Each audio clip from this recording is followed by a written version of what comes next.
कि अभी मैंने सुना कि इमरान खान की जो 9 मई के हवाले से ज़मानतें थी वो सब कैंसिल हो गई हैं और उन पर फ़र्द जुर्म लगाने की तैयारी हो रही है और उनको ज़िम्मेदार भी ठहरा दिया गया है। तो अब आगे क्या देख रहे हैं? नहीं, इमरान खान की तो जो रिहाई है ये दो ही तरीक़ों से मुमकिन है। कानूनी, एक तो कानूनी जंग उनको अदालत में लड़नी पड़ेगी, अच्छी कानूनी जंग लड़नी पड़ेगी, और दूसरी उनको ये नेगोशिएशंस खोलनी पड़ेंगी। तो नेगोशिएशन किससे करें? ज़ाहिर इस्टेब्लिशमेंट से करेंगे। इस्टेब्लिशमेंट इस हुकूमत के तो हाथ में नहीं है। इस्टेब्लिशमेंट नहीं कर नहीं, उसके लिए कैसे होगी सर? एक कमज़ोर विकेट पर इमरान खान खड़े हुए और फाइनल कॉल के बाद तो अब बहुत ही वीक उनकी पोजीशन हो गई है।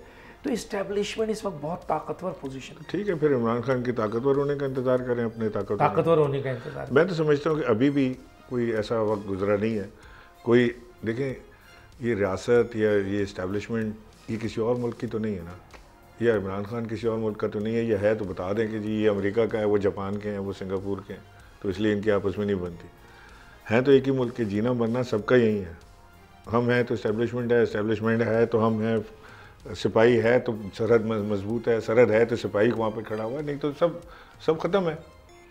तो अगर तो इमरान खान, दो ही ऑप्शन है, दो ही ऑप्शन, एक या तो इस्टेब्लिशमेंट और इमरान खान बात करें और इससे मसला हल हो, और जो इमरान खान, और ये होगा ऐसे ही। आज दूसरा लीगल उसमें कमजोरी क्यों है सर? उसमें पीटीआई सही मायनों में इतने बड़े बड़े वकील हैं, बहुत नामी गिरामी वकील है, केस नहीं लड़ रहे हैं सर, सही केस नहीं लड़े, क्यों? नहीं मुझे समझ आई इस मामले की, मुझे कभी समझ नहीं आई कि ये इमरान खान के केसों में तेज़ी क्यों नहीं आती।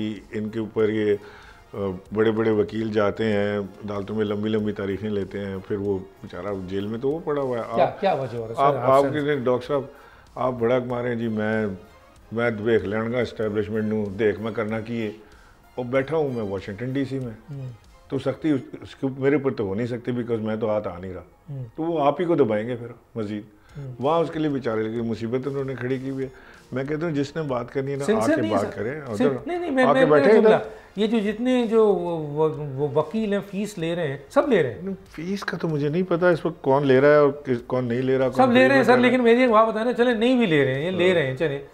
मसला ये है कि केस तो सिंसियरली आपको वीकनेस है, नजर नहीं आ रहा है ना। तो इसका मतलब ये है कि ज़्यादातर तो लीडरशिप वकील ही है सर।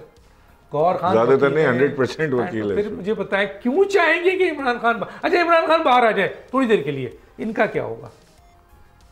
ये तो जब इमरान खान आएंगे तो देखा जाएगा। सर आप इतना तो समझते होंगे। मैं इन लोगों को कोई बुरी खबर नहीं देना चाहता। नहीं सर, बुरी खबर ना दे, लेकिन हक़ाइक़ तो बयान कर दें। नहीं, हक़ाइक़ ये है कि जाहिर है कि इमरान खान को आके अपनी पूरी इंटायर टीम को चेंज करना पड़ेगा। हो सकता है कि वो बाहर आने का इंतज़ार भी ना करें और अभी जेल से कोई इस तरह के काम हो जाए। अभी ऑप्शन है, जो हालात हुआ है 14 का, लेकिन आप समझते हैं कि अगर इमरान खान बाहर आते हैं तो ये जितनी भी मफाद परस्त क़यादत है, ये जो बौनी सियासत है, बौनी क़यादत है, ये सब मोस्टली फारिग हो जाएंगे। सब्सक्राइब करें और बेल दबाएं ताकि कोई खबर रह न जाए।